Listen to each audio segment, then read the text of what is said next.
মই আপোনালোকৰ সৈতে পৰিচয় কৰোৱাই দিবলৈ বিচাৰিছোঁ ডিব্ৰুগড় বিশ্ববিদ্যালয়ৰে এজন ব্যক্তি।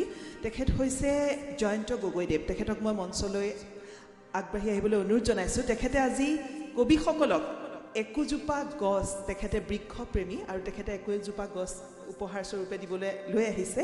গতিকে জয়ন্ত গগৈদেৱৰ বিষয়ে মই আপোনালোকক জনাবলৈ পাই সুখী যে তেখেতে 2020 চনৰ 5 জুনৰ পৰা প্ৰতিদিনে ভিন্ন ঠাইত বৃক্ষৰোপণৰ দৰে মহান এক কামৰ সৈতে জড়িত হৈ আছে।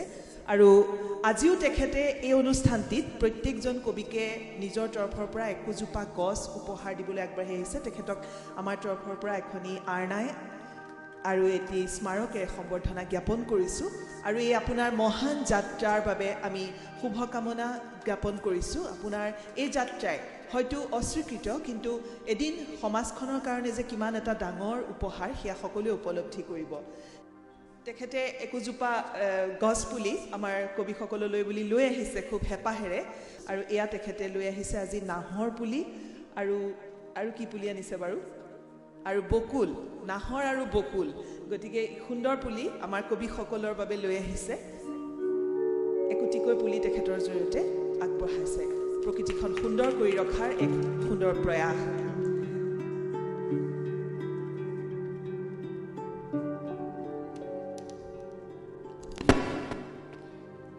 মঞ্চত আসনাধিষ্ঠ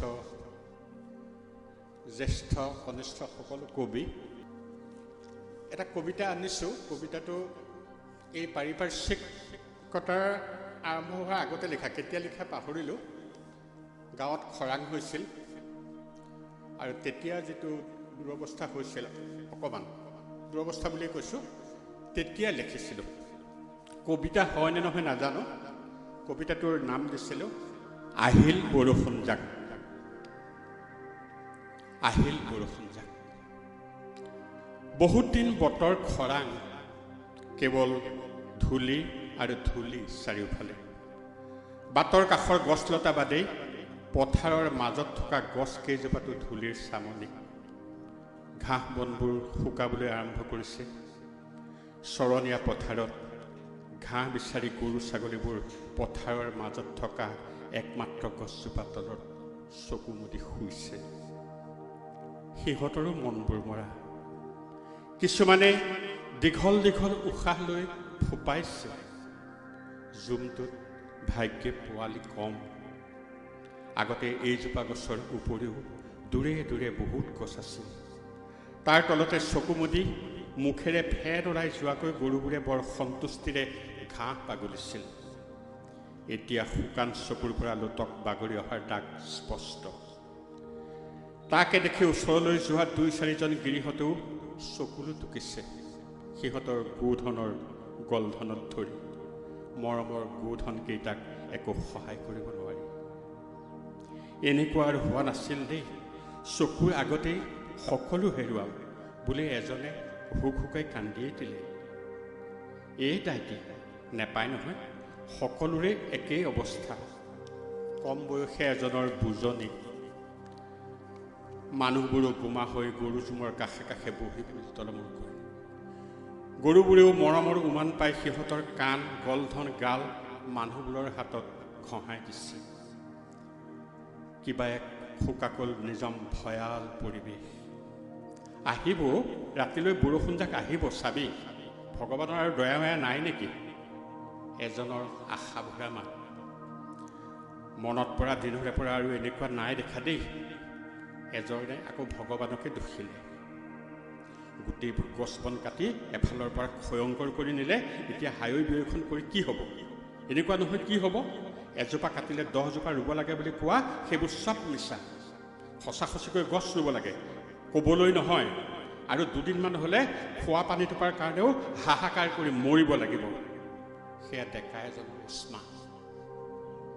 ধূলিময় সন্ধিয়াত গোমা মন লৈ মানুহ গৰু ঘৰা ঘৰি। নিশা কিমান পৰ জানো? বতাহৰ শুশনি, বহুত দূৰত মেঘৰো মৃদু গাজনি। আহিল এটোপাল দুটোপালকৈ বৰষুণ। তাৰপিছত দপদপাই আহিল হেঁপাহৰ বৰষুণ জাক।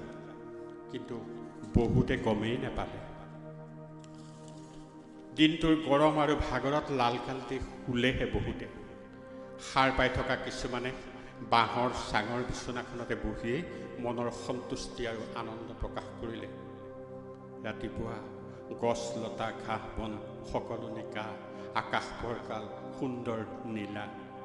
গোহালিৰ গৰুবোৰৰ মনবোৰো ফৰকাল, দেখিলেই ধৰিব পাৰি। চৰাইৰ কোলাহল, গৰুৰ হেম্বেলনিৰে সুন্দৰ পৰিৱেশ। কেইবাদিনো নুখুৰোৱা দাঢ়িবোৰ খুৰাই মানুহবোৰে নিকা একো সাজ পিন্ধি উজ্জ্বল মুখেৰে প্ৰসন্ন চিত্ত আৰু প্ৰফুল্ল মনেৰে ওলাই আহি গোট খালেহি নামঘৰত, কোনেও নোকোৱাকৈ, কোনেও নমতাকৈ। সকলোৱে একেলগে নেদেখাজনৰ ওচৰত আঁঠুলৈ সেৱাই কৰিলে। এতিয়াৰ পৰা পতিত মাটি যিমান আছে গোটেইবোৰতে ফল মূলৰ গছ ৰুব লাগিব। চিঞৰ বাখৰ চিঞনি নহ'লে কিহৰ গাঁও। বহুত ধন্যবাদ সকলোলৈকে। আৰু 2024 চনৰ শেষত এটা সুন্দৰ বাতাবৰণত আমি আহি একত্ৰিত হৈছোঁ। সকলোলৈকে নতুন বৰ্ষৰ বাবেও মই শুভকামনা জনাইছোঁ। আৰু পাৰিপাৰ্শ্বিক কবিতাৰ এটি পাঠ কৰিবলৈ লৈছোঁ। পাৰিপাৰ্শ্বিক কবিতা সম্পাদনা প্ৰকল্প ৰঞ্জন ভাগৱতীৰ যিখন কাব্যগ্ৰন্থ, তাতে মোৰ কবিতা প্ৰকাশ হৈছিলে আৰু তাৰে এটি কবিতা মই এতিয়া পাঠ কৰিম। নৈবোৰৰ মৃত্যু হোৱা নাছিল, নৈবোৰৰ মৃত্যু ঘটাৰ কাহিনীবোৰ বৰ হৃদয় বিদাৰক।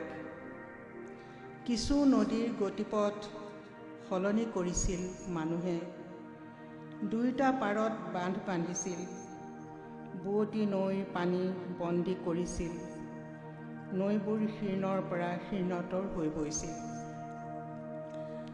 আৰু এদিন মানুহেই নৈবোৰক মৃত বুলি ঘোষণা কৰিছিল, অথচ নৈবোৰৰ মৃত্যু হোৱাই নাছিল।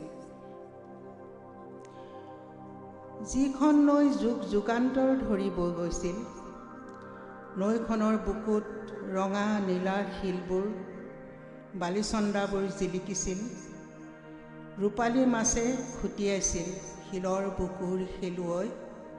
এতিয়া সেই নৈখন নাই, এতিয়া সেই নৈখন নাই, আছে শিলৰ ফাকে ফাকে বৈ যোৱা চকুলোৰ এটি এবেগতীয়া খুটি। শিলবোৰৰ তৃষ্ণাৰ্ত কৰ্কশ মাতত শিয়ৰি উঠিছিল সময়। নৈখনৰ দুখৰ কথা নজনাকৈ এদিন মানুহে নৈখনৰ মৃত্যু ঘোষণা কৰিছিল, অথচ নৈখনৰ মৃত্যু হোৱাই নাছিল। আন এখন নৈৰ কথা কিমান নিৰ্মমভাৱে হত্যা কৰিছিল নৈখনক। অতিমাৰীত মৃত্যু হোৱা মানুহবোৰক নৈৰ বুকুত উটুৱাই দিছিল। পাৰত পুতি থোৱা মৃতদেহবোৰ কঢ়িয়াওঁতে নৈখনৰ কামিহাৰবোৰ মৰমৰাই উঠিছিল।